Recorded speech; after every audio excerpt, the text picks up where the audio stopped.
बच्चों, जैसा कि आप जानते हैं, भौतिक विज्ञान के न्यूमेरिकल मैं आपको हाई स्कूल की क्लास के प्रदान करा रहा हूं और ये न्यूमेरिकल मुझे आशा है कि आपने पिछले न्यूमेरिकल कंप्लीट कर लिए होंगे।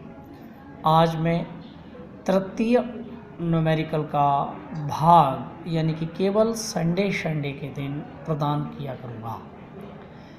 यूपी बोर्ड के माध्यम से जो NCERT कोर्स परिवर्तन किया गया है उसमें ये आवश्यक हो गया है कि कुछ अंकित प्रश्न भी आते हैं।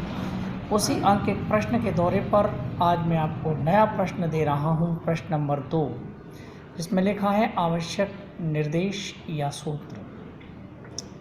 अवतल दर्पण की फोकस दूरी f उसकी वक्रता त्रिज्या की आधी होती है।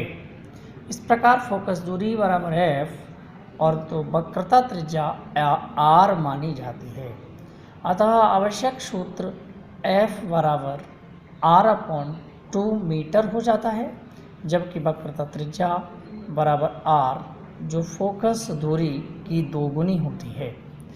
अतः पुनः सूत्र हम आपको दे रहे हैं, वक्रता त्रिज्या यानी कि r फोकस दूरी की दोगुनी हो जाती है, r बराबर 2f मीटर हो जाती है।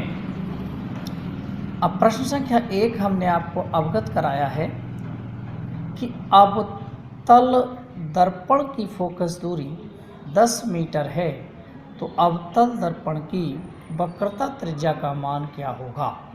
इस प्रकार फोकस दूरी f बराबर आपकी 10 मीटर हो गई, तो फोकस दूरी बराबर वक्रता त्रिज्या अपॉन 2 हो गया।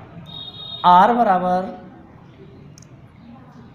बराबर जैसा कि हम दिखा रहे हैं 2f यानी कि वक्रता त्रिज्या पूछते हैं तो हम r का प्रयोग करते हैं, और फोकस दूरी जब हम पूछते हैं तो f बराबर r/2 का प्रयोग किया जाता है।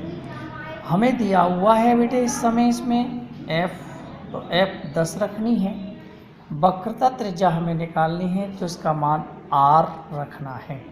अपॉन 2 हमने रख दिया, 2 का क्रॉस मल्टीप्लाई कर दिया, 10 × 2 = r, यानी कि r आपकी आ गई 20 मीटर। अब पुनः हम देखते हैं कि अवतल दर्पण की जो वक्रता त्रिज्या है वो हमें 20 मीटर प्राप्त हो जाती है। इस प्रकार से यह अवतल दर्पण की वक्रता आपके उस पाठ्यक्रम से प्रश्न में पूछी गई थी जो आपको प्राप्त हो चुकी है। आशान्वित हैं हम कि शायद आपको ये कंठस्थ हो रही होंगी न्यूमेरिकल, और शेष आपको अगले रविवार को फिर न्यूमेरिकल प्रदान करेंगे। तब तक आप बने रहिए हमारे इस यूट्यूब चैनल पर। आने वाले उन प्रश्नों को अच्छी तरह से मनन कीजिए, जिससे हम आपको और भी आगे प्रश्न करा सकें।